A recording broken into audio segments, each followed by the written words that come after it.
അതിദാരിദ്ര്യം തുടച്ചു നീക്കാൻ പ്രതിജ്ഞാബദ്ധമാണ് ഇടതു സർക്കാർ.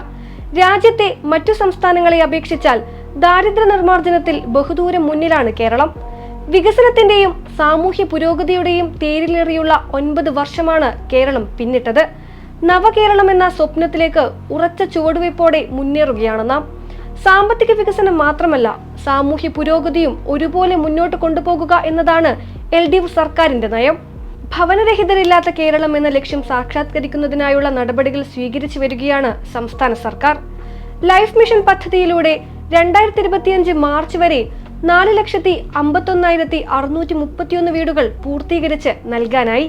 ഇപ്പോഴിതാ ലൈഫ് പദ്ധതിയിൽ നിർണായകമായ ഇടപെടൽ നടത്തിയിരിക്കുകയാണ് സർക്കാർ. ഇനി 2 സെന്റ് ഭൂമിയുള്ള അതിദരിദ്രർക്കും ലൈഫ് പദ്ധതിയിൽ വീട് നിർമ്മിക്കാം. നിലവിലെ 3 സെന്റ് നിബന്ധന മാറ്റാൻ മന്ത്രിസഭാ യോഗത്തിൽ തീരുമാനമായിരിക്കുന്നു. അതിദരിദ്രർക്കുള്ള വീടിനുള്ള ഭൂമി നിലവിൽ നൽകുന്ന വിലയിൽ കിട്ടാത്ത സാഹചര്യത്തിൽ 2 ലക്ഷം രൂപ അധികമായി അനുവദിക്കും. പഞ്ചായത്തുകളിൽ പൊതുവിഭാഗത്തിന് 2 ലക്ഷം രൂപയും പട്ടികജാതി പട്ടികവർഗ വിഭാഗത്തിന് 2.25 ലക്ഷം രൂപയുമാണ് നിലവിലുള്ളത്.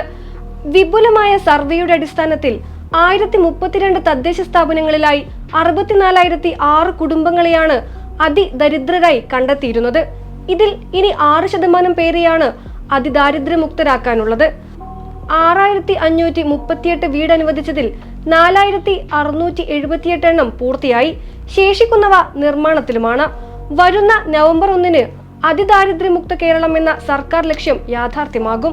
നീതി ആയോഗിന്റെ കണക്കുകൾ പ്രകാരം അഖിലേന്ത്യാ തലത്തിൽ ബഹുമുഖ ദാരിദ്ര്യ സൂചിക പ്രകാരം ജനസംഖ്യയുടെ 11.28% ദാരിദ്ര്യബാധിതരാണ്. കേരളത്തിൽ ഈ സംഖ്യ 1%-ലും താഴെയാണ്. കൃത്യമായി പറഞ്ഞാൽ 0.48%. സർക്കാർ സാമൂഹ്യ മേഖലകളിൽ നടത്തുന്ന ശക്തമായ ഇടപെടലുകളാണ് ദാരിദ്ര്യത്തെ തുടച്ചു നീക്കാനായതിന്റെ ആധാരം. രാജ്യത്തെ സംസ്ഥാനങ്ങൾക്കിടയിൽ ഏറ്റവും കുറഞ്ഞ ബഹുമുഖ ദാരിദ്ര്യ സൂചികയുള്ള സംസ്ഥാനമായി തീർന്നത് ചെറിയ കാര്യമല്ല. കേരളത്തെ അതിദാരിദ്ര്യമുക്തമാക്കാൻ പ്രതിജ്ഞാബദ്ധമാണ് സർക്കാർ. അതിനുള്ള നടപടികളുമായി സർക്കാർ മുന്നോട്ടു പോവുകയാണ്.